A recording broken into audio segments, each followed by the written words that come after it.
All right, when Christians have tried to take the Bible literally when it comes to science, trying to say, okay, the Bible is the truth about science and everything else has to fit into that, we never win. I mean, it's always a mess. The most famous example of this was Galileo in the 1600s, who had picked up on Copernicus's idea. By the way, Copernicus was a Catholic priest who said that the Earth revolved around the sun, and Galileo picked up on this and began to popularize it.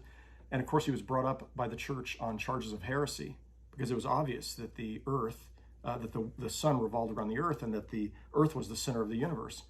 And so he was placed under house arrest, and it was one of the most embarrassing moments for the history of the Christian church when it came to its relationship with science, and really set us on a trajectory that was tragic and sad and left many people who were really bright leaving the church because of things like that. And so today, I want to encourage you to think differently about the relationship between science and faith, and in particular, how we read our scriptures and reading them for what they're intending to be, God's word to us about these bigger truths. Some years ago, a young woman in our congregation wrote to me from college. She'd gone, I think, to the University of Southern California. She was majoring in biology, and she was studying biology in class, and in particular studying evolution, more than she'd ever studied really in high school.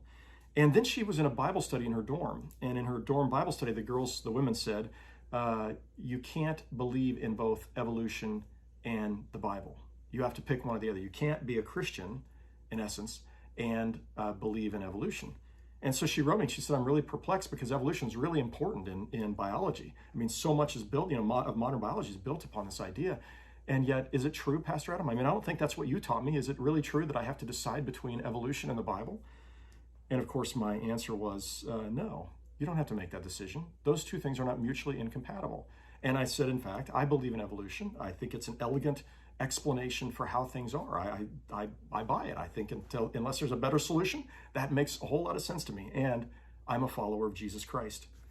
Evolution, of course, is the description of a process by which life adapts over long periods of time. And because of mutation, changes happen. Some of those are positive changes that allow a species to be able to adapt to its environment even better, reproduce even more.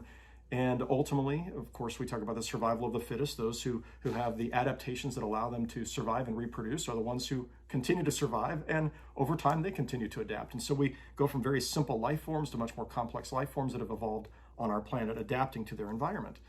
And that's an overly simplified explanation that I'm sure is not totally accurate, but it's the way I understand evolution. And so to me, that is an elegant solution to what we observe over the fossil record and as we think about the development of life over long periods of time. It isn't incompatible with my faith. It's a process, and a process I would say that God created. It's a process that God uses and God works through.